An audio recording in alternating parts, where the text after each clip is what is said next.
और इस वक्त की बड़ी खबर आपको बता दें, पाकिस्तान के पीएम शहबाज शरीफ ने उम्मीद जताई है भारत बातचीत से समाधान करेगा। जंगबंदी के लिए दुनिया का शुक्रिया, मैं भारत से बातचीत चाहता हूं। शहबाज शरीफ का यह बयान सामने आया है। बहुत ही विडंबना है ये कि शहबाज शरीफ, जिनका अपने देश में जोर नहीं चलता, जो अपने देश की सरकार के फैसले नहीं ले सकते, भले ही वो प्रधानमंत्री हो, और वो यहां पर भारत के ऊपर आरोप लगाते हुए दिख रहे हैं कि वे भारत से बातचीत चाहते हैं। सवाल लेकिन यही है कि क्या जनरल मुनीर बातचीत चाहता है? सवाल ये उठता है, क्या सिर्फ जो शहबाज मुखौटा है वो अपनी मर्जी से क्या वो एक भी फैसला ले सकते हैं? ये बहुत बड़ा सवाल है और आने वाले दिनों में पाकिस्तान के भविष्य पर यह सवाल बना रहेगा कि शहबाज शरीफ और कितने दिन कुर्सी पर बने रह सकते हैं। हमारे साथ अवधेश कुमार जी भी जुड़ चुके हैं। अवधेश जी, जब शहबाज शरीफ ये कहते हैं कि वे भारत से बातचीत चाहते हैं, हो सकता है कि वो बातचीत चाहते हों, लेकिन पाकिस्तान का जो कट्टर मौलाना मुनीर है, क्या वो भारत के साथ बातचीत, भारत के साथ शांति चाहता है? ये बड़ा सवाल बना रहेगा। निश्चित रूप से बड़ा सवाल है, लेकिन भारत ने तो तुरंत कहा कि हमारी कोई बातचीत नहीं होगी, केवल डीजीएमओ बातचीत करेंगे।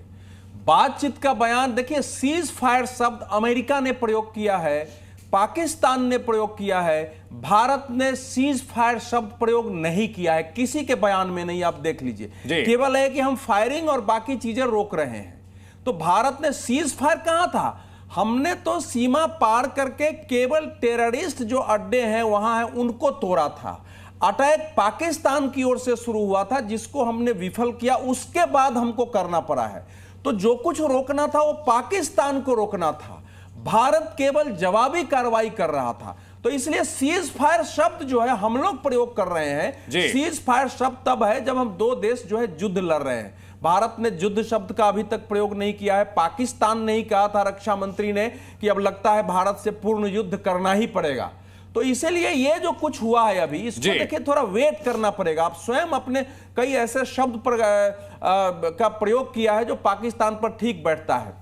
डोनाल्ड ट्रंप का पहला ट्वीट आता है, उसके बाद वहां के विदेश मंत्री का ट्वीट आता है, लेकिन भारत ने उसके पहले सीधा स्पष्ट कर दिया था। करीब मेरा ख्याल है कि 3 बजे के आसपास भारत ने क्लियर किया था कि कोई भी टेररिज्म का एक्ट जो है एक्ट ऑफ वार माना जाएगा जी। और एक्ट ऑफ वार का तो यानी माना जाए कि भारत ने लक्ष्मण रेखा खींच दी है कि भले ही इस बार बच गए हो, लेकिन आगे अगर कोई भी गलती की तो उसके बाद भारत का प्रकोप भी नहीं बचे हो। नहीं, इस बार भी नहीं बचे हो। नहीं, सस्ते में छूट गए, क्योंकि लोग ये तो मान रहे थे कि इस बार बलूचिस्तान भी जाएगा, खंड खंड होगा पाकिस्तान। रक्षा हमारे डिफेंस के जो प्रेस कॉन्फ्रेंस था, हमारे मिलिट्री की जो 2 ठीक है, इस बीच एक बड़ी खबर है, दर्शकों को बता देते हैं। पाक आर्मी चीफ जनरल मुनीर की तारीफ करते नजर आए हैं। पाक पीएम शहबाज शरीफ जमकर तारीफ की है। मीडिया को जब संबोधित करने आए तो इस दौरान पाक आर्मी चीफ जनरल मुनीर की खूब तारीफ की, जमकर उनकी तारीफ में कसीदे पढ़े।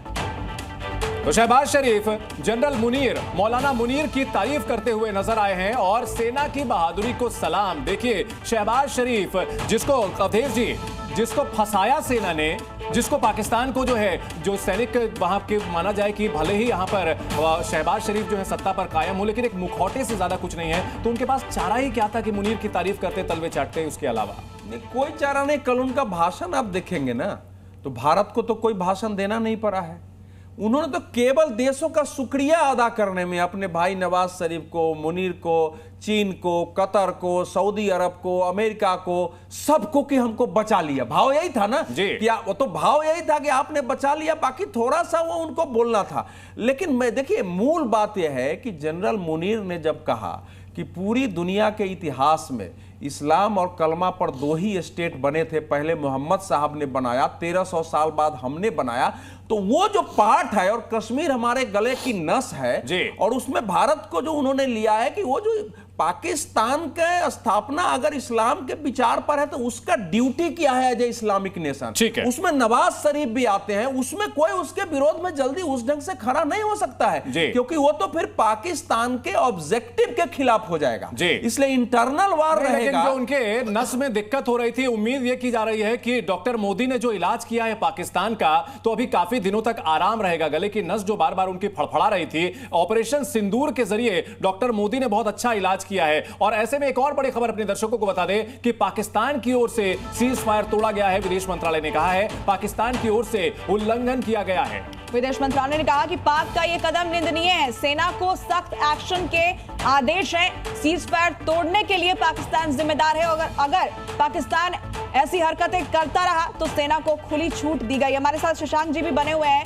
ये जो डर है ये तो कायम है ही कि भले ही बातचीत के लिए एक तरफ पाकिस्तान आगे आता है, कहता है कि हम भारत से चाहते हैं कि वो बातचीत के जरिए समाधान निकाले, लेकिन अपनी हरकतों से भी बाज नहीं आता है। सेना को इस बीच खुली छूट दे दी गई है, इसका ऐलान विदेश मंत्रालय ने कर दिया है। जी, आई थिंक ये बहुत ज़रूरी है क्योंकि हमें अपना गार्ड ऊपर रखना है।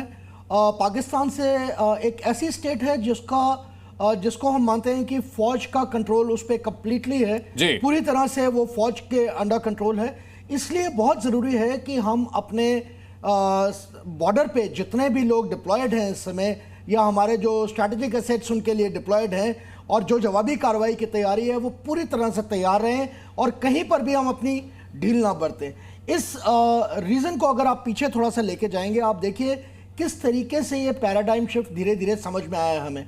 अगर हम 2001 की बात करें, जब पार्लियामेंट अटैक हुआ है, उस समय पे हमने ऑप पराक्रम किया और अपनी पूरी फौज को डिप्लॉय किया। वो लगभग 1-1.25 साल तक डिप्लॉयमेंट रहा। मैं उस पार्ट का एक हिस्सा था। हमने देखा किस तरीके से वहाँ पर हालात रहे, और उसके बाद 1-1.25 साल बाद हम वापस आए, जिसमें उनको फाइनेंशियली बहुत ज़्यादा डाउनग्रेड किया गया, जिसकी वजह से कुछ समय तक वो चुप रहे। फिर आपने देखा 2008 में जो मुंबई अटैक्स हुए, उसमें हमने दोबारा से पूरी इंटरनेशनल कम्युनिटी को बताया, सब लोगों ने उनकी निंदा की, पर हमने रियलाइज़ किया कि हमारी तरफ से कोई एक्शन फिर भी नहीं हुआ।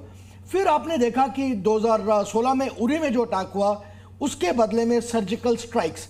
आप शिफ्ट देखिए, उसके बीच में जो हम पहले सोचते थे कि हम सिर्फ डिफेंसिव तरीके से चलेंगे, उसके बजाय अब हमने बोला कि ओके, हम छोटा एक एक्शन करके। पहले डिफेंसिव रहते थे कैप्टन कटोच, पहले डिफेंसिव रहते थे, लेकिन अब भारत की ओर से यह साफ कर दिया गया है कि पहले वाली नीति जो है अब नहीं चलने वाली है। अगर भारत में किसी भी तरह की हरकत होती है, कोई पहलगाम अगर होता है, तो ऑपरेशन सिंदूर जैसा ऑपरेशन ये चला करके पाकिस्तान के आतंकियों को नेस्तनाबूद करेगा, चाहे वो पाकिस्तान की किसी भी बिल में छिपे हुए हों।